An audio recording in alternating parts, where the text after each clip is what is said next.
भगवान नारद जी किसी समय गोकर्णाख्यम शिवम गत्वा शिशेवम परम भक्तिमान, नारद जी गोकर्ण क्षेत्र का दर्शन किया। गोकर्ण क्षेत्र के बाद विंध्याचल पर्वत आ गए, और जैसे विंध्याचल पर्वत आए, विंध्याचल ने स्वागत सत्कार किया, उनकी पूजा की। नारद जी महाराज चारों तरफ देख रहे थे ऐसे विंध्याचल की सुंदरता के बारे में। जैसे चारों तरफ नारद जी ने देखा तो विंध्याचल नारद जी से कहने लगे, महाराज क्या देखते हो, इधर उधर क्या देख रहे हो? मई सर्वम विद्यते च न न्यूनम कदाचन, हे प्रभु कोई कमी नहीं है मेरे यहाँ। अरे संसार भरा पूरा है भाई विंध्याचल पर्वत, क्या मेरे पास कमी रहती है, हो सकती है? महाराज इधर उधर देखने की आवश्यकता नहीं है, सब परिपूर्ण है। जैसे विंध्याचल की बात को नारद जी ने सुना, नारद जी ने कहा इतना अहंकार आ गया तुमको? अरे संसार में पूर्ण तो एक ही है, पूर्ण पूर्णमदः पूर्णात् पूर्णमुदच्यते पूर्णस्य पूर्णमादाय पूर्णमेवावशिष्यते। पूर्ण तो केवल एकल परमात्मा है। तुम कह रहे हो कि मैं, मुझ जैसे नारद के पास कह रहे हो, साधु के पास?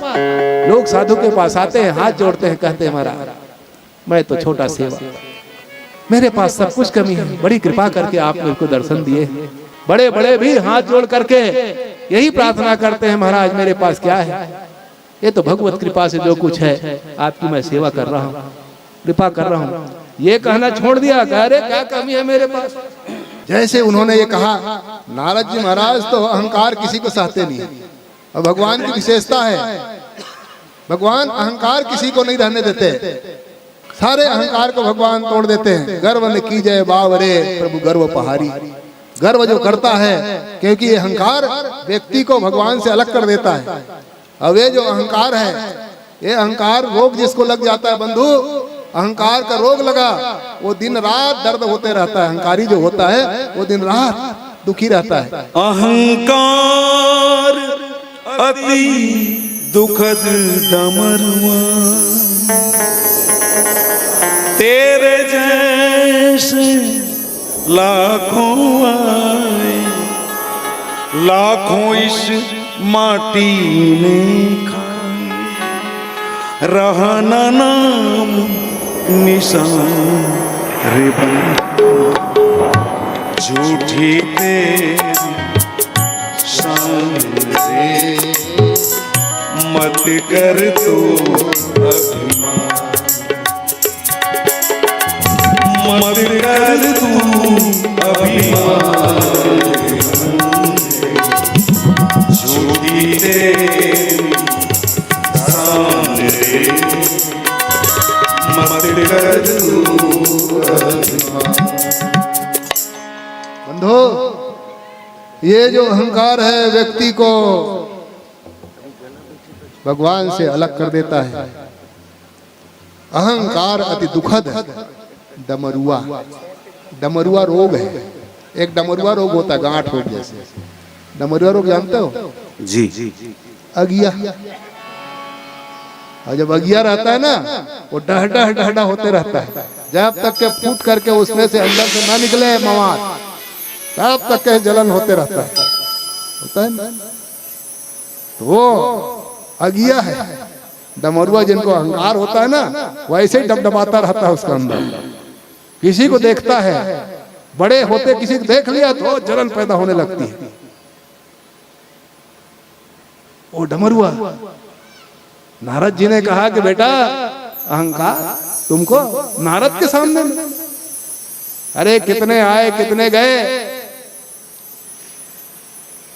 नारद जी को अच्छा नहीं लगा। नारद जी ने कहा कि हे विंध्याचल, तुम अपने आप को कह रहे हो कि क्या कमी है? उन्होंने कहा महाराज किम न्यूनम त्वया दृष्टम मई निश्वास कारणम। तो भगवान नारद जी लंबी लंबी सांस लेने लगे। गुस्सा थोड़ा आया, थोड़ा जब सांस लेने लगे तो कहा महाराज क्या लंबा लंबा सांस लेते हो, किम न्यूनम च त्वया दृष्टम, क्या कोई कमी लग रही है मेरे यहाँ, किसी चीज में है कमी?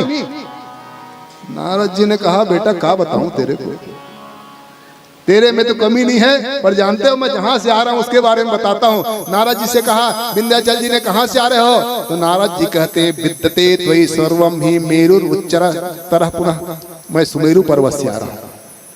और सुमेरु पर्वत के बारे में क्या बताऊं नारद, भगवान सूर्य नित्य आते हैं। भगवान सूर्य का जो रथ है उसमें एक चक्का है, उसका जो अस्कुड़ है बीच वाला, उसमें एक तरफ चक्का लगा हुआ है और दूसरे तरफ सुमेरु पर्वत के ऊपर रखा हुआ है। उसी सुमेरु पर्वत के सहारे होकर के भगवान सूर्य परिक्रमा किया करते हैं और दिन रात करते हैं। क्या विशेषता बताऊं सुमेरु पर्वत। बड़े बड़े ऋषि मुनि अमलात्मा महात्मा देवता सदा सुमेरु पर्वत में आकर के आराधना कर रहे हैं भगवान की। ये दिन रात का जो विभाग है, देवेशपि विभागो अस्य न त्वास्ति कदाचन। आप 100 जन्म ले लोगे दिन रात विभाग नहीं कर सकते। और सुमेरु पर्वत दिन और रात की विभाग करने के सहयोगी हैं। बड़े बड़े ऋषि मुनि अमलात्मा महात्मा वहां आराधना कर रहे हैं। संसार की ऐसी कोई खजाना नहीं है जो सुमेरु पर्वत में ना हो। उनका नाम ही सुमेरु है। सुमेरु मतलब मुखिया। इसलिए माला में सब माला एक तरफ है और सुमेरु एक तरफ, बीच में जो रहता है सारे पर्वतों का सबका मुखिया है। सुमेरु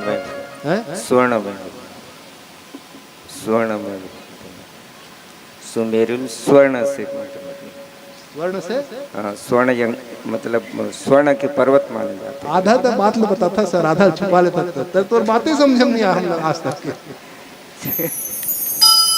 स्वर्ण के पर्वत माने जाते गुरुजी। बोला ऐसे पूरा बताओ। ये कह रहे हैं कि स्वर्ण के पर्वत माने जाते हैं, इतना ही बोल दो। तो सुमेरु पर्वत जैसे पर्वत कोई नहीं है, तो तुम इतना अहंकार पाल रहे हो। जैसे अपने से बड़े जो अहंकारी होता है ना, अपने से बड़े देखते हैं तभी जलन होती है उसको।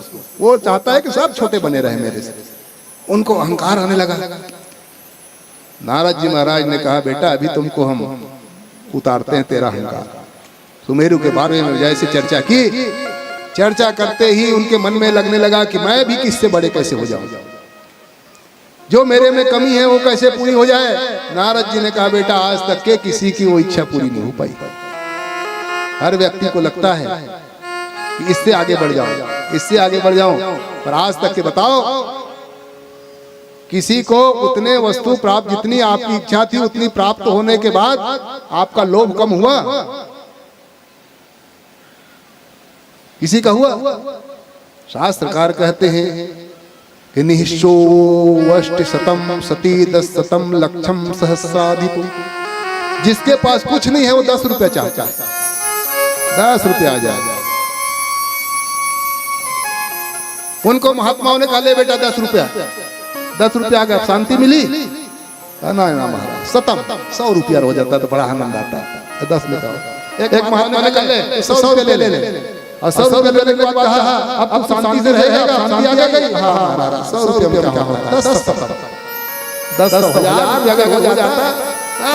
बड़ा कृपा हो, महात्मा ने कृपा करने के लिए 1000 ले। जैसे संतंत्र में कथा आती है, एक चूहा भागते भागते के डर में एक महात्मा जी की गोद में छुप गया।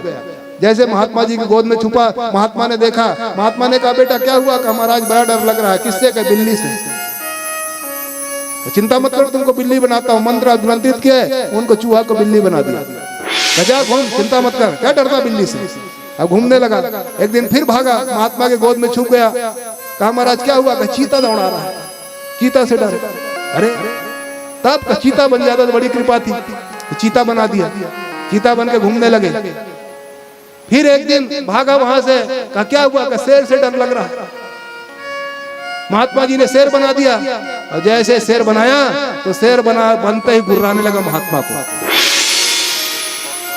कहा, चूहा से शेर बनाया है, कहीं फिर कहीं चूहा बना दिया तो? व्यक्ति जिस पत्तल में खाता है उसी में छेद करता है। जिसने कभी बढ़ाया है, कभी कभी उसी से लोग गुर्राते रखते हैं। ये नहीं सोचते कि इन्हीं के द्वारा मैं बढ़ा हूं, इन्हीं की कृपा है, इन्हीं के द्वारा आज ये माला माल हुआ हूं। शेर जैसे गुर्राने लगे, महात्मा समझ गए कि वारे मूर्ख अहंकारी, मैंने तुमको चूहे से शेर तक के पहुंचाया है, और तू जो चूहे से शेर बना सकता है वो शेर को चूहा भी तो बना सकता है। उन्होंने अभिमंत्रित किया, जल अभिमंत्रित किया, और जल के जाओ मुस्को भव, मूसक हो जाए, और फिर चूहा होगा। शांति नहीं मिलती है। जिसको 1000 रुपया मिल गया, कहे 1000 रुपये में अब संतुष्ट हो गए, कहना ना महाराज लक्ष्य सचिति पताम, के लक्षपति लखपति बन जाता तो आनंद आता। लखपति बना दिया, लो लखपति बन गए। अब महाराज अब तो लखपति हो जाए, थोड़ा चुनाव उनाव जीत जाऊं, बन सरपंच बन जाऊं तब आनंद। अब सरपंच बन गए, शांति मिल गई। ना ना ना, थोड़ा जनपद जिला विधायक तक पहुंचो। विधायक जो बन गए उससे पूछो तो शांति मिल गए। कहा महाराज चक्रेशम वांछते चक्रेश राजा सुरपति, महाराज थोड़ा चक्रवर्ती सम्राट बन जाऊं। चक्रवर्ती बन गए तब कहा महाराज कहाँ मुझको सुख है। इसी का हिंदी कवियों ने हिंदी में लिखा है, दीन कहे धनवान सुखी, धनवान कहे सुख राजा को भार। जो निर्धन है कहते धनवान सुखी है, धनवान बन गए अब सुखी हो जाए। कहना ना हमसे सुखी तो राजा है। राजा से पूछा क्यों राजा साहब तुम सुखी हो गए? कि राजा कहे महाराज सुखी। राजा कहता है महाराज सुखी है। महाराजा के पास पहुंच गया, क्यों महाराज जी आप सुखी हो? महाराजा कहते हैं महाराजा कहे सुख इंद्र को भारी। कहा महाराज इंद्र जैसे कहाँ सुखी हो सकता? इंद्र के पास महात्मा पहुंच गए, क्यों इंद्र देवता अब तुम इंद्र बन गए, तुम अब सुखी हो? तो इंद्र कहे चतुरानन सुखी। का ब्रह्मा जी को जो सुख है मुझको कहा महाराज? ब्रह्मा जी के घंटे में बदलना पड़ता है। ब्रह्मा जी के पास महात्मा पहुंच गए। महात्मा ने कहा क्यों ब्रह्मा जी आप ब्रह्मा के पद पे हैं, चतुर्मुखी हैं, विद्वान हैं, चारों वेद आपके मुख में है, संसार की सृष्टि करते हैं, आप सुखी हो गए? का चतुरान कहे सुख विष्णु को भारी। भगवान विष्णु जैसे कहाँ सुख हो सकता है? विष्णु भगवान शिव को मानते हैं। तुलसीदास जी महाराज का लिखा हुआ है पढ़ाई। तुलसीदास जी लिखते हैं तुलसीदास विचार कहे हरि भजन बिना सब जीव दुखारी। बिना हरि भजन के बिना जीवन में वैराग्य है। वैराग्यम परमम सुखम, वैराग्य के बिना कोई दूसरा सुख नहीं है। जो जितना चाहोगे उतना ही मन में और लालसा बढ़ती जाएगी। इसलिए सुखी वही है जो वैरागी है, जो भगवान का भक्त हो चुका है, जो भगवान के अतिरिक्त परम धन को जो प्राप्त करता है, उसी परम धन को प्राप्त करने के बाद फिर संसार की कोई वस्तु की आवश्यकता नहीं होती। इसीलिए मीराबाई कहती है पायो जी मैंने राम रतन धन पायो। मैंने उस परम धन को प्राप्त कर लिया जिसको प्राप्त करने के बाद ये संसार के जितने धन हैं ये सारे धन बेकार है, इस धन की आवश्यकता नहीं है। जिनके जीवन में परम सुख परम हरि भजन हो गया, तुलसीदास विचार कहे हरि भजन बिना सब जीव दुखारी। बिना हरि भजन के बिना परमात्मा के बिना सारा संसार की सारी वस्तु प्राप्त होने के बाद भी जीव दुखी रहेगा। विंध्याचल महाराज ने कहने लगा कैसे प्राप्त कर लूं? नारद जी ने कहा बेटा प्राप्त करने का एक उपाय है, वो जीवन में अगर आ गया तो सब कुछ प्राप्त कर लोगे तुम। कहा महाराज कृपा करके बता दो। विंध्याचल शरण में आ गए। नारद जी ने कहा, और नारद जी महाराज तो साधु हैं, दया लाग कोमल चित संता, बड़े दयालु हो जाते हैं। उन्होंने कहा बेटा यहाँ से तू चला जा नर्मदा जी के किनारे। नर्मदा जी के किनारे जहाँ भगवान महाकाल है वहाँ के पास में ओंकारेश्वर नाम का एक पर्वत है। वो ओंकार की तरह लगता है पर्वत। उसी पर्वत पे तू चला जा, नर्मदा में डुबकी लगाना, नर्मदा जल का पान करना, नर्मदा के जल में जाकर के संध्या उपासना करना, वहीं की मृत्यु निकालना और वहीं भगवान के पार्थिव बनाना, और पार्थिव बना करके भगवान शिव की आराधना करना। शिव की आराधना से ही सारे मन की कामना पूरी हो जाए।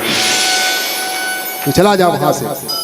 विंध्याचल महाराज वहां से चले, आकर के नर्मदा जी में डुबकी लगाई, और नर्मदा जी में डुबकी लगा करके संपूज्य शंकरम तत्र स्थापयन्ति चाब्रुवन्, भगवान शंकर की पिंडी बना करके आराधना करना प्रारंभ कर दिया। और उसी ओंकार चैव यत् लिंगम में तच्चतुधागतम, और वहीं पे जैसे उन्होंने प्रार्थना की उसी प्रार्थना से भगवान भूत भावन वहां पे प्रकट हो गए। बोलो शंकर भगवान की जय।